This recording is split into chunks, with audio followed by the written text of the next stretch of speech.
Olá de novo, como vocês estão? Já estou emendando aqui, já vou fazer o vídeo do primeiro capítulo. Então, se você viu o vídeo anterior, já estou no mesmo ambiente, na mesma vibe. Não vou ficar dando boa tarde, bom dia para ninguém. Beleza, vamos lá. Bom, o primeiro capítulo se chama Nas Zonas Inferiores, tá? O livro, ele tem esse livro ele é muito dinâmico. Ele tem capítulos, os capítulos têm 3, 4, 5 páginas. São todos muito rápidos. Então a intenção é isso, é fazer um vídeo a cada capítulo. Imagino que vão ficar bem curtos os vídeos, mas depende, né? Se eu quiser comentar alguma coisa, se eu achar que vale algum comentário, mas a intenção é que seja curto e que seja dinâmico, que a gente não nos dispersemos, ok? Vamos lá. Nas zonas inferiores. O começo do livro eu já vou adiantando que ele é um pouco cabeludo, vamos dizer assim, né? Porque ele vai explicar toda como foi o desencarne dele, como ele chegou do lado de lá e vamos lá, né? Então, nas zonas inferiores, capítulo 1. Eu guardava a impressão de haver perdido a ideia de tempo. A noção de espaço esvaíra-se-me de há muito. Estava convicto de não mais pertencer ao número dos encarnados no mundo. E, no entanto, meus pulmões respiravam a longos haustos. Haustos com H. Haustos é ato de aurir. Ação de aspirar, aspiração, sorvo. Porção de que se bebe de uma só vez, gole, trago. Aspirar seria inspirar, né? Mas enfim, né? Deu pra entender, né? Desde quando me tornara foguete de forças irresistíveis, impossível esclarecer. Sentia-me, na verdade, amargurado, duende, nas grades escuras do horror. Cabelos eriçados, coração aos saltos, medo terrível, senhorando-me. Muita vez gritei como louco, implorei piedade e clamei contra o doloroso desânimo que me subjugava o espírito. Mas, quando o silêncio implacável não me absorvia a voz estentórica, lamentos mais comovedores que os meus respondiam-me aos clamores. Então ele estava começando já a ouvir algumas coisas, né? O que é estentórica? O mesmo que estentório. Então, ótimo, né? Mas assim, deu para entender, né? Não é algo tão relevante aqui, né? Mas absorveu um pouco mais da língua portuguesa, né? Enfim, então, como que respondiam-me aos clamores. Outras vezes, gargalhadas sinistras rasgavam a quietude ambiente.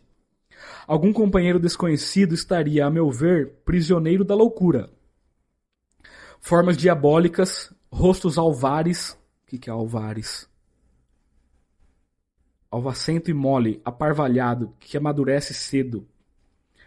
Rostos alvares, expressões animalescas surgiam de quando em quando, agravando o meu assombro.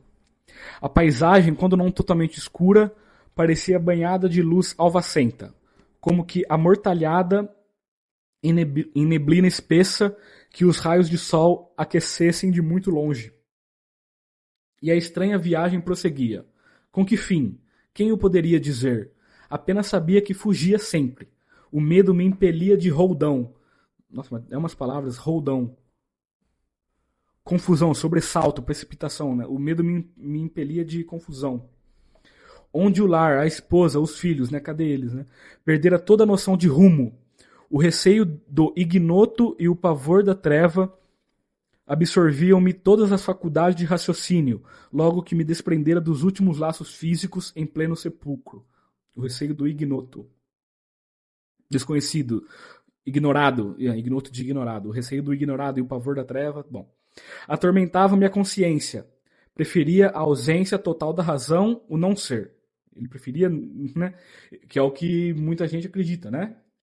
Que acabou o corpo, acabou tudo. Então preferiria a ausência total da razão, o não ser, né? De início, as lágrimas lavavam-me incessantemente o rosto e apenas em minutos raros felicitava-me a bênção do sono. Interrompia-se, porém, bruscamente a sensação de alívio. Seres monstruosos acordavam-me, irônicos. Era imprescindível fugir deles. Reconheci agora a esfera diferente a erguer-se da poalha do mundo. Poalha com P de Paulo. Poeira leve na etimologia. Pó. Bom, pó. Reconheci agora a esfera diferente a erguer-se da poalha do mundo, e todavia era tarde. Pensamentos angustiosos atritavam-me o cérebro. Mal delineava projetos de solução. Incidentes numerosos impeliam-me a considerações estonteantes. Em momento algum, o problema religioso surgiu tão profundo a meus olhos. Os princípios puramente filosóficos, políticos e científicos figuravam-se-me agora extremamente secundários para a vida humana. Significavam, a meu ver, valioso patrimônio nos planos da Terra, mas urgia reconhecer que a humanidade não se constitui de gerações transitórias, e sim de espíritos eternos. Significavam, a meu ver, os princípios puramente filosóficos, políticos e científicos figuravam-se em segundo plano, né? Em secundários para a vida humana. Esses, né, os princípios filosóficos, políticos e científicos, significavam, a meu ver, valioso patrimônio no plano da Terra. Mas urgia reconhecer que a humanidade não se constitui de gerações transitórias, e sim de espíritos eternos, a caminho de gloriosa destinação. Verificava que alguma coisa permanece acima de toda cogitação meramente intelectual. Esse algo é a fé, manifestação divina ao homem. Semelhante análise surgia, contudo, tardiamente, né? Só depois de morrer que ele entendeu tudo isso, né? De fato, conhecia as letras do Velho Testamento, e muita vez folheara o Evangelho. Entretanto, era forçoso reconhecer que nunca procurara as letras sagradas com a luz do coração. Identificava-as através da crítica de escritores menos afeitos ao sentimento e à consciência, ou em pleno desacordo com as verdades essenciais. Noutras ocasiões, interpretava-as com um sacerdócio organizado, sem sair jamais do círculo de contradições onde estacionara voluntariamente. Então ele está relatando ele mesmo aqui, mas só que muito... Imagina você estar lendo isso em 1940, onde no Brasil estava torando já... A ditadura já tinha começado? Já, né? Não lembro. Então, ditadura militar, a gente era muito mais cabeçudo do que é hoje. A gente ainda reclama hoje de bolsonarismo, de esquerda e direita, não sei o quê, mas imagina naquela época, né, que era tudo mais quadrado, tudo já... É isso, ele falando, né, eu pensava do jeito, as coisas do jeito que era, pelo o que o catolicismo dizia, né, ele não falou catolicismo, né, mas aparentemente poderia ser católico, né, Velho Testamento, o Evangelho, né, enfim. Em verdade, eu não fui um criminoso, no meu próprio conceito. A filosofia do imediatismo, porém, absorvera-me. A existência terrestre que a morte transformara não foi assinalada de lances diferentes da craveira comum. Craveira. Cravos, né?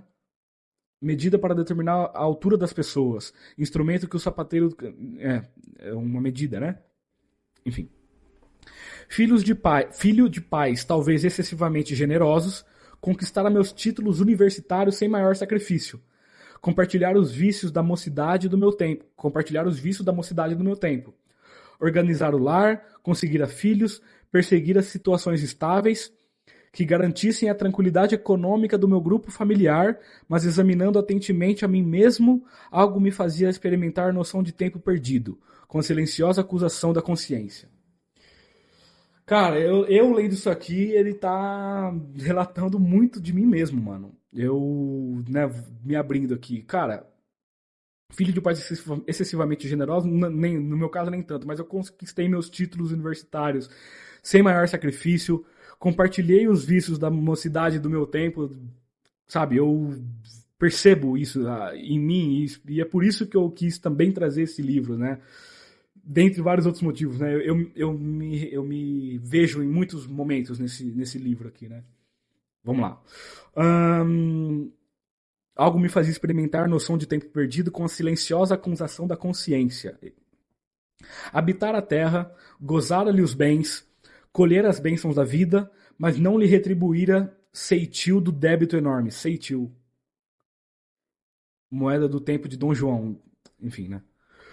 Tive paz, cuja generosidade e sacrifícios por mim nunca avaliei. Vamos lá. Esposa e filhos que prendera ferozmente nas teias rijas do egoísmo destruidor. Possuir um lar que fechei a todos os que palmilhavam o deserto da angústia. Deliciara-me com os júbilos da família, esquecido de estender essa bênção divina à imensa família humana, surdo a comezinhos deveres de fraternidade. Enfim, como a flor de estufa, não suportava agora o clima das realidades eternas. Não desenvolver os germes divinos que o Senhor da vida colocara em minha alma. Sufocara-os, criminosamente, no desejo incontido de bem-estar. Não adestrara, né? Então, eu pensei sempre em mim mesmo. Queria sempre pensar no meu bem-estar, no meu conforto material. Nunca pensei que a vida poderia acabar e continuar do lado de lá. Nunca pensei em estender a mão. Nunca pensei, né? Quer dizer, pensava, mas só que no máximo a família dele, nunca a família da humanidade toda, como ele acabou de dizer, né? Não adestrara órgãos para a vida nova. Era justo, pois, que aí despertasse a maneira de aleijado que, restituído ao rio infinito da eternidade, não pudesse acompanhar senão compulsoriamente a carreira incessante das águas, ou como um mendigo infeliz que, exausto em pleno deserto, perambula à mercê de impetuosos tufões. Ó amigos da terra, quantos de vós podereis evitar o caminho da amargura com o preparo dos campos interiores do coração? Então ele tá dando a dica, né? Ele falou, vamos embora, né, família? Acendei vossas luzes antes de atravessar a grande sombra.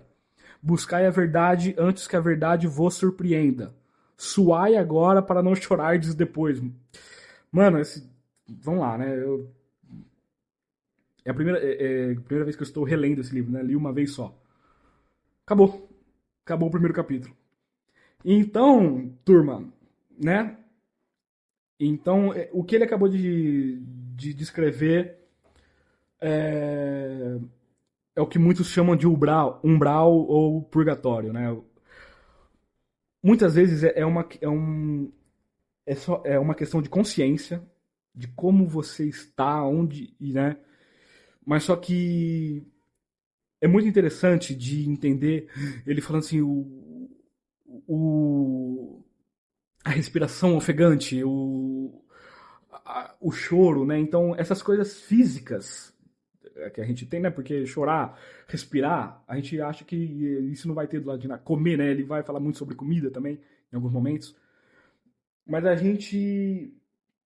Porque o que a gente entende é que a gente tem a carne, a gente tem o espírito, a gente tem a alma, mas a gente, quando desencarnamos, a gente tem o perispírito, que é um outro envoltório que também carrega o espírito. O espírito ele é só uma luz, vamos dizer assim. E a gente não consegue, que é só a nossa consciência. O espírito eu também entendo que seja, no final das contas, a nossa consciência. Que é o que somos, é o que, como somos, né? O quanto você pratica de amor, caridade, essas qualidades imateriais, né? É a consciência, é o espírito, né? Então, quando desencarnamos, a gente ainda tem a gente ainda tem um corpo, que é o perispírito, e a gente ainda precisa de alguns fluidos para sobreviver do lado de lá, né? O que eu quis dizer com isso tudo é que então é isso, né? Que é sobre o umbral, tal, sobre o purgatório. Então, além de ser também uma consciência, um estado de espírito, né? Um estado de consciência, mas eu não sei explicar muito bem, né? A real é essa. Eu vou também ter essa humildade, né? Mas é um lugar físico também, né? Ele via outros seres que ele falou diabólicos e monstruosos, mas são palavras que ele usou, mas o que significa isso, né? Pessoas deformadas, né? Enfim, não consigo também explicar muito do que o meu próprio raciocínio traz, né? Mas esse foi o primeiro capítulo. É cabuloso, né? Cabuloso, cabeludo, brabo, né? São palavras que eu acho que definem esse primeiro capítulo. O segundo é Clarencio. Clarencio é um espírito que vai aparecer para ele ali. Beleza? Então, o primeiro capítulo é esse, nas zonas inferiores, né? Valeu, turma. Que assim seja.